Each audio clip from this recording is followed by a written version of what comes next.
Planting the seed was your task, but watering them and cultivating them to grow.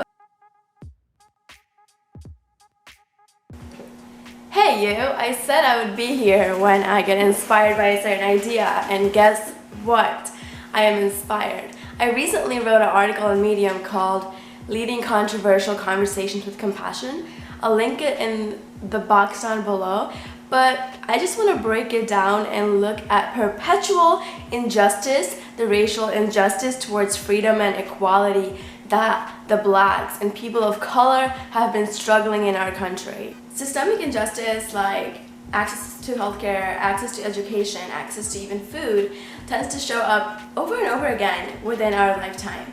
But we never really acknowledge it until something radical like killing of George Floyd or past killings happen. That's where civil unrest arise. People feel the need to go out and protest, to bring upon attention on themselves, to make others realize that there is that need for change. And the more you start thinking about the system, the more you get sucked into this oblivion, the more you start going down a deep dark hole. And the challenge is truly to not get sucked in, but to work towards becoming a member of society that's doing something, even on a minute scale, to stir those changes, to awaken people, to make people realize that there is privilege, there is existing privilege within our society, that when you look at history, when you look at how people of colors have been treated, it is so obvious. And when you come across people who refuse to acknowledge that there has been injustice in the past and there continues to be injustice even today, it's infuriating, isn't it? It's really, I think when we come across someone who doesn't acknowledge racism and who are racist in behavior towards other people, we want to be very mad at them. We want to, in some ways, get violent. We want to ragefully approach, to awaken, to make them realize that, hey, this is an issue. It's continuing to be an issue. It's hard to change the system, and the more you think about it, the more you realize that changes need to happen in radical forms.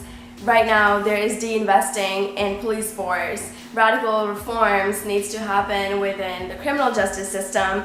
But again, changing system is not an easy task. One solution that I propose, and I have been thinking about a lot, is what would it look like if entrepreneurial quest was moving towards radical social justice, moving towards finding pain point within society. Social entrepreneurship could be a step toward seeing such radical change. In this, the essence is not going in and tackling existing systems, but completely breaking the market with some completely out-of-box ideas that are figuring out the pain point in society. I think innovation in form of artificial intelligence and technological advancement is great, especially for healthcare systems and education systems. But in general, we have to stop and question, are they basically dividing the society even more? Are people who are able to afford those things truly reaping the rewards of those new innovations? Are other people who are marginally, who are underserved, getting left behind? Let's look at example of even Tesla. A lot of people do not own that car because of how expensive it is, right? Even though it's really good for society. So figuring that out, just the more you start thinking about it, the more you go down in a state of feeling like you're doomed, right? But I think that truly with changing people's heart and with a little bit of patience, we can get there. I'm still a romantic when it comes to believing in humans' tendency, and I do believe that we have the capacity to reach to other human beings and stir some type of change within them. We have the capacity through conversation, through awakening of different ideologies, to make them realize that there is injustice that exists, and that with collective effort, we have the potential to move towards that state. In my article, How to Lead Controversial Conversations with Compassion, I go into 3 modes of material nature. These modes are drawn from the teachings of Bhagavad Gita, which is an ancient Hindu scriptures originating from India. 3 modes of material nature are mode of goodness, mode of passion, and mode of ignorance. Mode of ignorance being the lowest form. So, as an example, let's see that you are a very jealous person. In mode of ignorance, that jealousy comes in form of passive-aggressive behaviors, resentment. In mode of passion, that jealousy comes in form of radically going after someone and achieving what they have in a malicious way. Whereas in mode of goodness, the same jealousy transforms into appreciation for what they have and seeking out their knowledge to achieve and gain what they have as well. This anger, the violence that we have towards others, especially towards family members, I think approaching them with violence is probably not the best solution. So in this case, how can we transform our passion, our anger, our rage to transform their hearts? How can we transform all of the feelings into mode of goodness to bring about real change, to plant the seed within them so they will start thinking about existing problems within society? We grow up in certain environments, and as we grow up, we see things like racial injustice, we see certain habits, we get used to certain cultures, we get used to certain belief systems, and those become our conditioning. And to unlearn that is a very difficult task.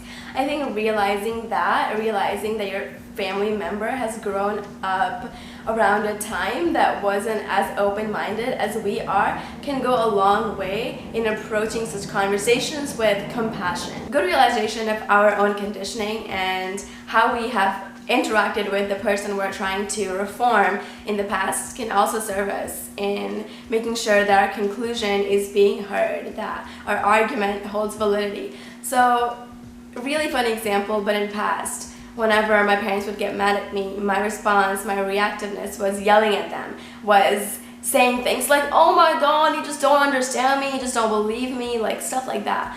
But when your family member is used to you lashing out in the past, it's going to be hard for them to believe that you're not going to do the same again. So you have to create that dynamic, create that comfort space for you guys to be able to have that conversation. Make them believe that you're truly there to get your point across, and not only to get your point across, but you are there to hear their perspective.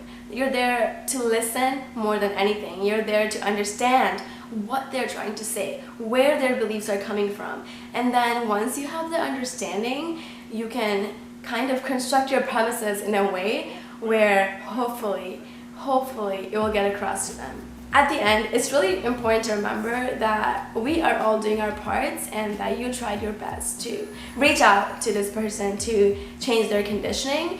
You, in a way, planted a seed within their heart. Planting the seed was your task, but watering them and cultivating them to grow is theirs.